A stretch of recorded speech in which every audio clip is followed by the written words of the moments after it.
Hello বন্ধুরা, আজকের একটা নতুন ভ্লগে তোমাদের সকলকে জানাই স্বাগত। বন্ধুরা, কিছুদিন আগে থেকে আমার এই ঘরের ভেতরে বিছানায় ওখানে আমি একটা পোকা পেয়েছি। আর আজকে দেখো নিচে একটা পোকা পেয়েছি, ছোট ছোট যে পোকাগুলো হয় ওই পোকাগুলো। ওই জন্য আমি কি করেছি জানো, আমি আমার মনে হচ্ছিল যে কি এই পোকাগুলো আম থেকে বেরোচ্ছিল। ওই জন্য তোমরা তো দেখেছো এই জায়গাটা আমার আম রাখা ছিল, এই জায়গাটায় রসুন রাখা ছিল, এগুলোকে সবগুলোকে সরিয়ে দিয়েছি। বন্ধুরা, তোমরা দেখতে পাচ্ছ আমার ঘরের যে ড্রামগুলো আছে এই ড্রামগুলো আমরা সরিয়ে সরিয়েও দেখেছি। এর আনাচে কানাচে মানে এইসব কোনাগুলো নিয়ে ড্রামের সাইডে রুটি বা কোনো জিনিস পড়ে আছে কিনা, কারণ সেগুলো থেকে তো পোকা তোমার উৎপন্ন হয়। আর এগুলোকে সরিয়ে দেখেছি, এর ভেতর কোনো কিছু পাইনি। এগুলো পরিষ্কার করে দিয়েছে মা সুন্দরভাবে। আর এই দেখো এই রসুনগুলো আমরা এই জায়গাটা রেখেছি, যেখানে আগে থেকেই এইরকম আলু আছে, কলা আছে, দু চারটা আম আছে। দেখো এখানে আম নিয়ে এসে রেখে দিয়েছি। যা কিছু হবে ভাই এই ঘরটার ভিতরে হোক, আমার ঘরে যাতে না হয়।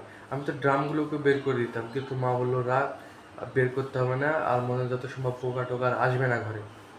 এই দেখো পোকাটা দেখছো এখানে মরে পড়ে আছে, এই পোকাটা আমি আজ মেরেছি। এই হিটটা ওর গায়ে অল্প করে দেওয়াই মরে গেছে। আমি এখন চারা নিয়ে এসেছি, আর গরুগুলো চারা খাওয়ার জন্য কিভাবে ছটপট করছে দেখো। এই দেখো, তো তাড়াতাড়ি করে চারাটা দিয়ে দিই।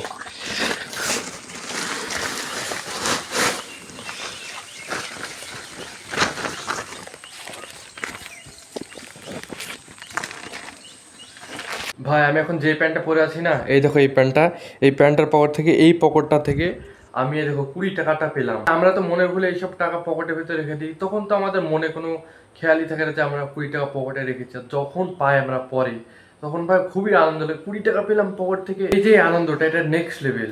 ভাই কাকুদের পাড়ায় এসে দেখি তো এখানে ক্রিকেট খেলা চলছে, দেখো ভাই। খেলার মাঝে একটু আগে বৃষ্টি হয়ে গেল, তাই আবার নতুন করে আবার খেলাটা শুরু করছে। বন্ধুরা, আজকের ভিডিওটা ভালো লাগলে অবশ্যই লাইক করো, সাবস্ক্রাইব করো। মিলছে আর একটা পরবর্তী ব্লগে, ততক্ষণের জন্য টাটা, বাই বাই।